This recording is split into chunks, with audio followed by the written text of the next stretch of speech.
Hello students, good afternoon all of you. Today we are going to start chapter 7 environmental changes. Up till now we have completed to the chapter 6. Okay.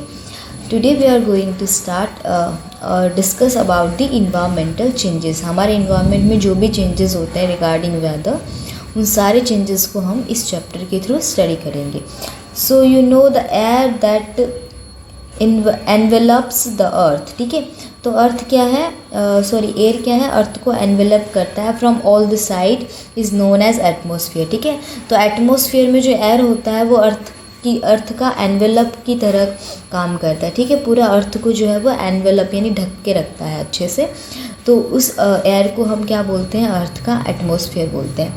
The atmosphere is getting polluted due to human activities. तो chapter 2 what is around us. ठीक है, आपने जो है वो उस chapter में human activities के थ्रू जो है इस तरह से ह्यूमन लाइक अस, हमारे जैसे ह्यूमन बींग्स जो होते हैं वो एक्टिविटीज़ करते हैं जिसकी वजह से जो है वो एयर पोल्यूशन होता है. एयर पोल्यूशन होगा मीन्स एटमॉस्फेयर जो third sphere of the earth है वो पॉल्यूट होता है. तो द इन्वायरमेंटल गेट्स पॉल्यूटेड. तो एटमॉस्फेयर पॉल्यूट होगा तो अर्थ का इन्वायरमेंट जो है वो भी पॉल्यूट होगा ड्यू टू इंडस्ट्रीज़. ठीक है, तो इंडस्ट्रीज़ में जो वो हार्मफुल और केमिकल वाला जो फ्यूल और फ्यूम निकलता है उसकी वजह से जो है एटमॉस्फेयर पॉल्यूट होता है. और फैक्ट्री में से जो भी स्मोक वगैरह निकलता है उसकी वजह से भी एटमॉस्फेयर पॉल्यूट होता है. एंड थर्मल पावर स्टेशंस जो होते हैं उन पावर स्टेशंस और व्हीकल्स में से निकलने वाला जो स्मोक वगैरह होता है, जो कार्बन मोनोऑक्साइड गैसेस होती हैं, उनकी वजह से एटमॉस्फेयर पॉल्यूट होता है. So the changes that occur in the temperature. तो इसकी वजह से अर्थ के टेम्परेचर में चेंज होगा, डायरेक्शन ऑफ विंड भी चेंज होगी, एंड मॉइस्चर जो एटमॉस्फेयर में जो मॉइस्चर होता है वाटर वेपर की वजह से, जो सी में से वाटर वेपर आती हैं उनकी वजह से जो मॉइस्चर होती है उसमें भी चेंज होगा etcetera due to the global warming.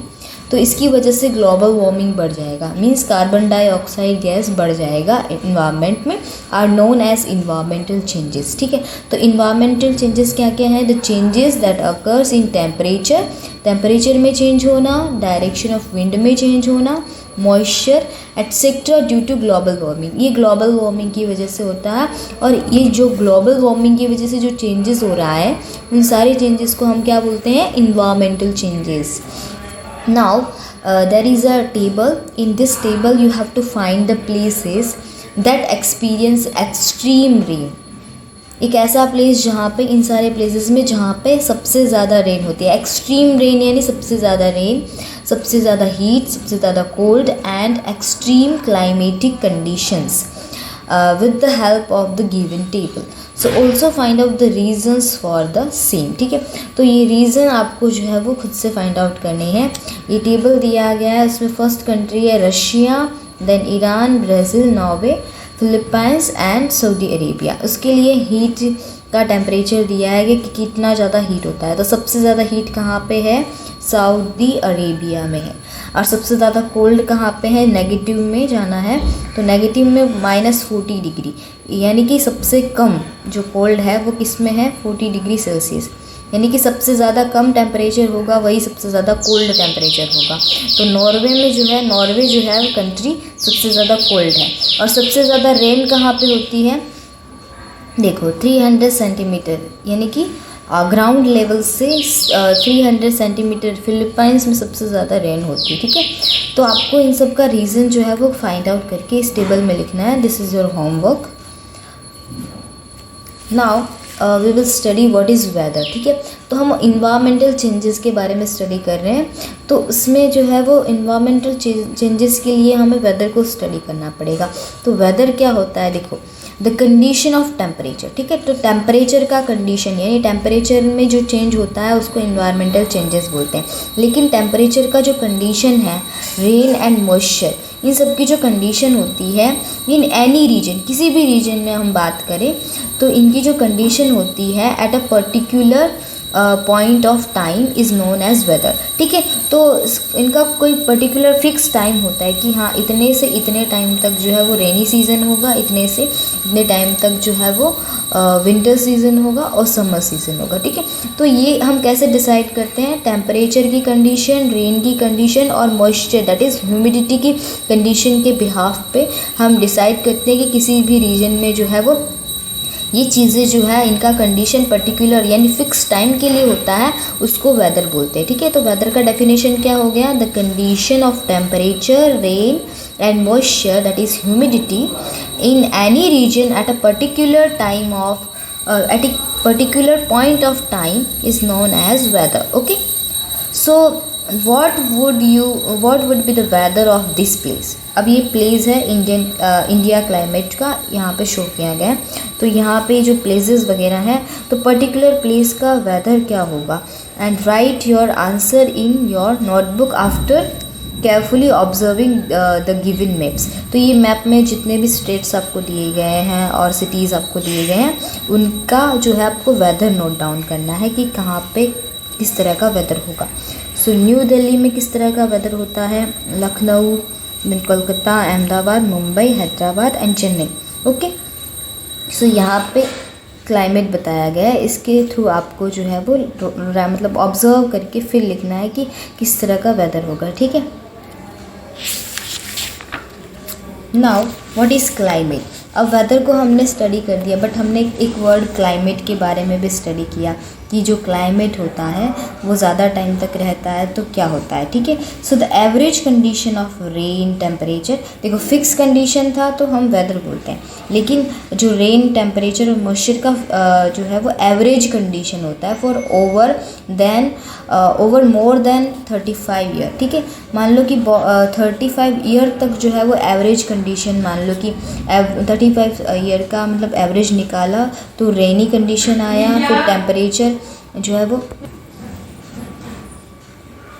तो रेनी कंडीशन 35 ईयर तक फिक्स हो जाता है, या फिर टेम्परेचर और मॉइस्चर का कंडीशन 35 ईयर तक फिक्स हो जाता है। So that is known as climate. Okay, so climate का डेफिनेशन नोट डाउन करो। The average condition of rain temperature and moisture for over more than 35 year is in any region is known as climate. These are the scene of greenhouse effect. ठीक है, सो green house effect किस वजह से होता है? Global warming की वजह से होता है। दैट मीन्स CO2 गैस का जो होता है अमाउंट बहुत ज़्यादा इंक्रीज़ हो जाता है हमारे एटमॉस्फेयर में। एटमॉस्फेयर में CO2 गैस जब बढ़ जाती है तो ग्लोबल वार्मिंग बढ़ जाता है, and that global warming creates the green house effect. ठीक है, मीन्स बहुत ज़्यादा टेम्परेचर बढ़ जाता है अर्थ का due to the CO2 gas. Okay, so green house effect that is green house warming किस तरह से होता है आप देख सकते हो यहाँ पे। So countries with a cold climate, ठीक है, जहाँ पे कोल्ड क्लाइमेट होता है, रिसीव्स लेस हीट। ठीक है, तो कोल्ड क्लाइमेट होगा मीन्स कोल्ड क्लाइमेट होना, कोल्ड तभी होगा जब वो लेस हीट को रिसीव करेगा। ठीक है, बहुत ज़्यादा हीट रिसीव करेगा तो वहाँ का क्लाइमेट कभी भी कोल्ड नहीं हो सकता। तो कंट्रीज़ जहाँ पे कोल्ड क्लाइमेट है that means they are receiving less heat from the sun. ठीक है, उनको सन से बहुत कम हीट मिल रहा है तभी उनका क्लाइमेट कोल्ड हुआ। So these hampers are the growth of plants and vegetables. देखो, तो इसकी वजह से जो है वो आप सभी को पता है कि प्लांट के लिए जो है वो सन का लाइट बहुत ज़्यादा रिक्वायर्ड रहता है। ठीक है, तो वाटर और पर्टिकुलर फर्टिलाइजर्स और मैन्यूर के साथ साथ न्यूट्रिशंस के साथ साथ प्लांट को सनलाइट मिलना भी ज़रूरी है। लेकिन कोल्ड क्लाइमेट जहाँ पे होगा वहाँ पे प्लांट को जो है और वेजिटेबल्स को जो है वो पर्टिकुलर अमाउंट में सनलाइट नहीं मिलेगा। सो इसकी वजह से उनकी जो ग्रोथ है वो हैम्पर हो जाती है, मीन्स अच्छे से ग्रोथ नहीं करता। Hence arrangements are made to accumulate adequate heat from the sun. ठीक है, तो इसलिए पर्टिकुलर अमाउंट में हीट जो है वो एक्यूमुलेटेड अमाउंट में प्लांट्स को मिले उसके लिए अरेंजमेंट किए जाते हैं। सो the roof is made of either glass और क्लॉथ। ठीक है, तो फिर जहाँ पे आपने मतलब अपने वेजिटेबल्स और प्लांट्स को ग्रोथ किया गया है उसका जो रूफ है वो ग्लास से बनाया जाता है, ठीक है। क्योंकि आप सभी को पता है जो ग्लास है वो पर्टिकुलर अमाउंट में जो है वो प्लांट को हीट प्रोड्यूस करता है, ठीक है। तो जो सन का जो हीट है वो ग्लास पे गिरेगा तो पूरे जो है वो आपका जो हाउस वगैरह जो भी अरेंजमेंट किया हुआ है जहाँ पे प्लांट बनाए गए हैं तो उसकी रूफ पे, ग्लास रूफ पे जब गिरेगा तो वो ज़्यादा हीट प्रोड्यूस करेगा टू दी प्लांट्स और vegetables. So the roof is made of either glass और क्लॉथ, ठीक है, to allow the sun rays, ठीक है। तो कौन सी क्लॉथ जो है वो ज़्यादा सन रे को अलाउ करेगा, ठीक है, ब्लैक कलर का cloth, okay. So the allow the sun rays to penetrate and sustain the heat. आप सभी को पता है ब्लैक कलर का क्लॉथ जो है वो ज़्यादा हीट एब्जॉर्ब करेगा, तो वो ज़्यादा एब्जॉर्ब हीट करेगा एंड ब्लैक जो है वो रिफ्लेक्टर, गुड रिफ्लेक्टर भी है। तो एब्जॉर्ब करने के बाद वो अपनी हीट कहाँ पे रिफ्लेक्ट करेगा, प्लांट्स और वेजिटेबल्स। तो इस तरह से जो प्लांट्स और वेजिटेबल है उनको पर्टिकुलर अमाउंट में हीट मिलेगा। So the roof is made of either glass or cloth to allow the sun rays to penetrate and sustain the heat inside the building, and this practice is known as the greenhouse farming, ठीक है। तो green house effect का use करके कुछ लोग जो है वो ग्रीन हाउस फार्मिंग करते हैं क्योंकि ग्रीन हाउस इफेक्ट से अच्छा फार्मिंग होता है। बट कोल्ड क्लाइमेट होता है, वहाँ के लोग किस तरह से करेंगे, वो किस तरह से सन हीट को जो है वो प्लांट्स तक पहुँचाएंगे, वो क्या करेंगे, ग्लास का यूज़ करेंगे, ठीक है। ऐसे रूफ का यूज़ करेंगे जो कि ग्लास से बना हुआ रहता है या फिर ब्लैक कलर का क्लॉथ। सो ब्लैक कलर का क्लॉथ जो है वो सन रेज को अलाउ करता है टू पेनिट्रेट और sustain the heat inside the building, और जहाँ पे भी फार्मिंग एरिया है वहाँ पे वो हीट को मतलब अलाउ करेगा, ओके। इस तरह से जो है वो ग्रीन हाउस फार्मिंग होता है। सॉरी, ये ह्यूज़ नहीं है, हाउस हाइट है, ठीक है, यहाँ पे प्रिंटिंग मिस्टेक हुआ है। सो ग्रीन हाउस है, ठीक है, house, okay. Now changing climate. अब क्लाइमेट क्या होता है, 35 ईयर तक जो मतलब 35 ईयर तक एक ही जैसा इन्वायरमेंट रहता है। जैसे रेनी सीज़न रहता है, 35 ईयर तक रेनी सीज़न रहता है तो वहाँ का क्लाइमेट रेनी हो जाता है, ठीक है। हम ऐसा बोलेंगे वहाँ का क्लाइमेट रेनी हो गया, ठीक है। एवरेज निकालना है, ठीक है, मतलब बीच बीच में चेंज होता रहेगा बट हमें पूरा एवरेज लेना है, उस 35 ईयर का एवरेज लेना है कि जब हमने रेन, टेम्परेचर, मॉइस्चर को मतलब कंबाइन किया तो सबसे ज़्यादा टाइम पे रेनी सीज़न था या उसका टेम्परेचर ज़्यादा था या मॉइस्चर ज़्यादा था, उसके अकॉर्डिंग जो है वो हम उस पर्टिकुलर एरिया के क्लाइमेट को बताएंगे। सो अब क्लाइमेट भी चेंज होता है, ठीक है। 35 ईयर के बाद जब क्लाइमेट चेंज होगा तो क्लाइमेट किस तरह से चेंज होता है, देखो ये क्लाइमेट का चेंजिंग बताया गया है, ठीक है। तो यहाँ पे जो है वो फेमिन एरिया बोल सकते हैं, ठीक है। यहाँ पे बहुत टाइम से बारिश नहीं होती है, जब बहुत टाइम से बारिश नहीं होती है तो कुछ इस तरह से जो है वो क्रैक्स हो जाते हैं सॉइल के अंदर, ठीक है। और यहाँ पे ये देखो ये डेजर्ट एरिया है, ठीक है। तो डेजर्ट एरिया में जो है वो प्लांट इस तरह से होते हैं, उनका जो मतलब कंडीशन होता है कुछ इस तरह का होता है। नाउ ये यहाँ पे रेनी सीज़न बहुत ज़्यादा हो रहा है, इस वजह से यहाँ का क्लाइमेट इस तरह का है। एंड देन यहाँ पे कोल्ड क्लाइमेट बहुत ज़्यादा है तो यहाँ पे आइस है। एंड देन यहाँ पे भी बारिश बहुत ज़्यादा हो रही है बट उतनी ज़्यादा नहीं जितनी यहाँ पे है। और यहाँ पे तो जो है वो फ्लडी एरिया है, मतलब बहुत ज़्यादा, सबसे ज़्यादा बारिश यहाँ पे हो रही है। तो ये क्लाइमेट का चेंज बता रहा है अलग अलग प्लेसेस पे। So write one sentence about each of the picture given above in your notebook. तो यहाँ पे आपको आइदर फेमिन और डेजर्ट एरिया या फिर फ्लडी एरिया और कोल्ड, सबसे ज़्यादा कोल्ड क्लाइमेट वाले एरिया के बारे में जो है वो एटलीस्ट 1 सेंटेंस आपको लिखना है, ठीक है। 1 सेंटेंस अबाउट ईच, सबके बारे में जो है वो एक सेंटेंस लिखना है as a homework. Now what is global warming. तो ग्रीन हाउस इफेक्ट हमने स्टडी किया, उसका यूज़ करके हमने ग्रीन हाउस फार्मिंग स्टडी किया।